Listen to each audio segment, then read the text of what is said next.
Greetings. Welcome to another episode of Powered by Nyame. I'm your guide and host, Kwesi Kunadu. On this episode, we're going to target lies. Yes, lies. I want to begin with the story, then I'll get into the facets of lies and lying, and really another perspective about this thing that we refer to as lying or untruth. And along the way, there might be some insights that may disturb or at least give you another perspective about what you commonly believe about lies and lying. So, first, the story. One time, my two daughters were on the phone with me. I don't remember exactly where I was, but I know I wasn't close to them, meaning in the same city. Anyway, they called me, and during the conversation, one of my daughters, younger one, had asked me, actually didn't ask me, she said that I was a liar. And my response to her was, have you ever lied before in your life? And she was silent, at least for 10, 15 seconds. And then we went on to something else under that conversation. Now, the reason why I said that maybe not as important, but I'll share with you, just to give you some context since you weren't there. I said that because I knew that, the two of them were not alone, and therefore they were not speaking from their hearts or from their own persons, that they were speaking from a script. But what I should have said was this, and if they see this, I hope they watch this at some point and they understand what I'm saying. What I should have said to my daughter was like, yes, I lied, right? Yes, I've lied before. And everyone in the world lies. In fact, we do it very often, more often than we think we do. And so in that moment, that's what I should have said to her. And there's a bigger story to that small segment in my life between my daughters and me about lies and lying. You see, whatever the lies, how many the lies, either the quantity of the lies or the levels of lies, lying is lying, a lie is a lie, at least so we believe. Now, there are different kinds of lies, yes they are, and there are different purposes and times to employ them, right? Now, at the end of this segment, or the end of this video, I will share with you the implication of this short story between my daughters and I. For now, let's get into the kinds of lying, the purposes and uses of them. Now, not all lies are created equally. Yes. And so there is lying or untruth to get you out of danger or harm's way.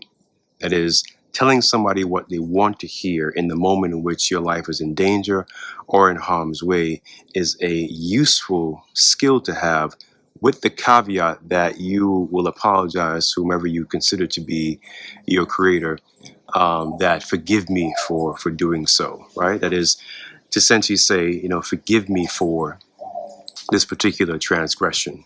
In the same way, for example, as you see here, there's forest area behind me, and you hear some of the animals in this vicinity behind me.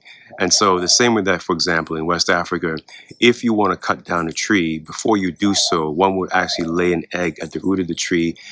They may use alcoholic beverage, gin or some other beverage, or even water to pour a quick libation or liquid prayer to say that forgive me for cutting you down because I need this tree, for either building a canoe, for either wood to build a fire for cooking, or wood to build a house for living.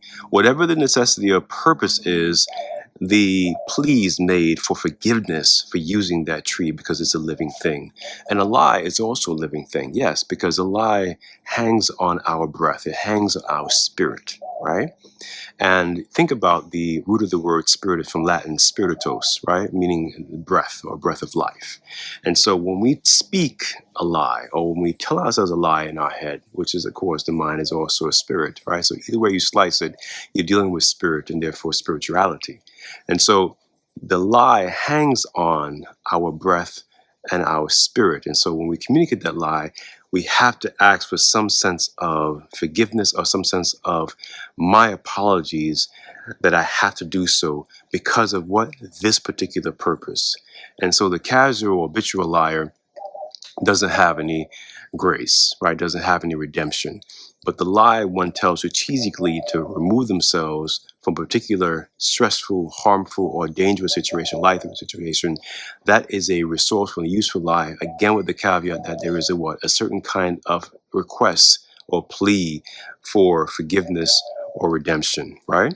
Now, there's another kind of lie. And that lie that is usually beyond conventional wisdom, which is half truth, right? Meaning the truth comes in one shape and size and color, which is either you tell it or you don't, right? Now, I get it. No one can tell you everything about themselves because you and that person, whether you're in a relationship or not, you all have to experience new things in different places with different people. And so you can't tell everything because everything has not happened yet. However, same thing going with half truth, you can tell what is the truth as fully and as best as you can. And so half truth is telling part of the story that you already know that's already happened, right? In other words, it's not about what didn't happen yet. It's what things already transpired. And you not sharing, or I'm not sharing, the fullness, as far as I can recall, or as far as you can recall, about that situation, about that moment, right? And so half truths are in fact lies because they hang on our spirit. In other words, we know that part of the story that we didn't convey to that person may hurt their feelings, may make them feel away, may get them into their own feelings, right? Or may make you look like the person that you are not who you claim to be in their eyes, or that's so you believe. Whatever the case is, you didn't tell the full story. That is also a lie because it hangs on your spirit. It burdens the spirit because there was much more one could tell that you one didn't tell. And so, for example, one time I broke an object that was very important to someone very close to me. And I told her that it broke, which it did. And I told her that, I found it broken, which it did break by itself. But what I didn't tell her is that I put the object in the position where it broke, right? And so that wasn't half truth. That wasn't the full story. And that bothered my conscience. And so I came fully through after the fact, right? And so when that bothering of the conscience, if you have a conscience, because some of us don't, if you have a conscience, it will weigh on you. And the reason it weighs on you is to my point that half truth, that lie burdens our spirit. It hangs on to our soul in a way that it just nags and sometimes gnaws or eats away at us in a particular way that we know we have not told the full story, right? Now, as a second level of lying, a third level of lying is simply omission. That is, we refuse to listen to that gnawing, that antagonizing feeling of this thing is bothering me. We just refuse and we tell ourselves that, nope, I refuse to share, I refuse to disclose, I refuse to admit, I refuse to own this very thing that is a lie, right? And that's usually for the professional lies, where their performance and acts over the years have kind of rolled into a permanency whereby to them, the lie is simply just living and breathing, right? It has metastasized where it becomes a part of who they are. It reminds me of this actor that used to be on a show called Different Strokes. His name was Philip Drummond.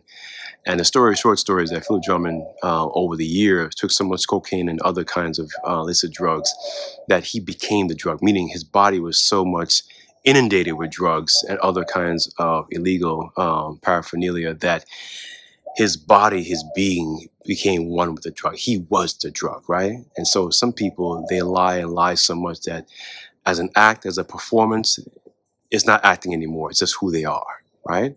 And so those are the three levels of lies and lying. And why is this critical? Why is it so important for our full health, our spiritual health, our emotional health, our mental health, and our bodily health? It's because that lie not only hangs in our spirit, it then bleeds into our bodies, right?